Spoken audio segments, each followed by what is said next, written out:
বিশ্লেষণের বাইরে কোনো প্রশ্ন আসা সম্ভব না। তথ্য ও যোগাযোগ প্রযুক্তি সম্পূর্ণ বই কিভাবে পড়ব, কোন অধ্যায় থেকে কয়টা সৃজনশীল আসবে, প্রত্যেক চ্যাপ্টার থেকে কিভাবে প্রশ্ন আসবে, chapter wise most important topic, শর্টকাটে কিভাবে 3টে চ্যাপ্টার পড়ে এইচএসসি প্লাস পাওয়া যাবে, একটা অধ্যায় পড়ে সহজে কিভাবে পাস করা যায়, সবকিছু আমরা পাবো এই ভিডিওতে।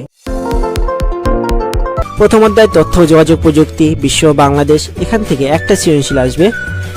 কমিউনিকেশন সিস্টেম ও নেটওয়ার্কিং চ্যাপ্টার 2, এখান থেকে একটা বা দুইটা সৃজনশীল আসার সম্ভাবনা আছে। চ্যাপ্টার 3 সংখ্যা পদ্ধতি ও ডিজিটাল ডিভাইস থেকে দুইটা সৃজনশীল আসবে।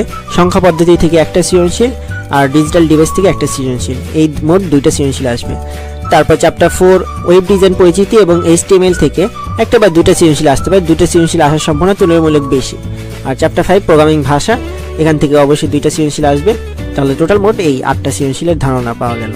এখন জানবো তথ্য ও যোগাযোগ প্রযুক্তি এই বইটির প্রত্যেকটা অধ্যায় থেকে কিভাবে প্রশ্ন আসে। চ্যাপ্টার 1 তথ্য ও যোগাযোগ প্রযুক্তি, বিশ্ব বাংলাদেশ। এই চ্যাপ্টারে সবচেয়ে বেশি ইম্পর্টেন্ট টপিক, 7টা ইম্পর্টেন্ট টপিকগুলো হলো এই 5টা টপিক হচ্ছে সবচেয়ে বেশি ইম্পর্টেন্ট এই চ্যাপ্টারে। 5টা ইম্পর্টেন্ট টপিকগুলোর মধ্যে হলো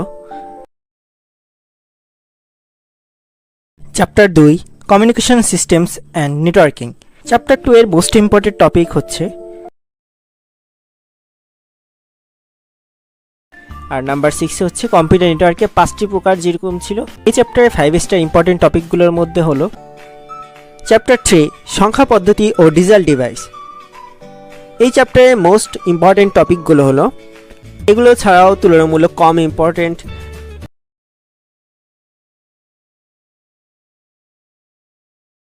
চ্যাপ্টার 4 ওয়েব ডিজাইন পরিচিতি এবং HTML। আমাদের এই চ্যাপ্টার থেকে প্রথমে সবচেয়ে বেশি ইম্পর্টেন্ট টপিক হলো ওয়েবসাইট পাবলিশ করার ধাপ। প্রোগ্রামিং ল্যাঙ্গুয়েজ, এই চ্যাপ্টারের মধ্যে সবচেয়ে বেশি আসে ফ্লো চার্ট, তারপর loop statement, for loop, do while loop, বিভিন্ন প্রজন্মের ল্যাঙ্গুয়েজগুলো দেখে রাখবো, ভালো করে রাখবো।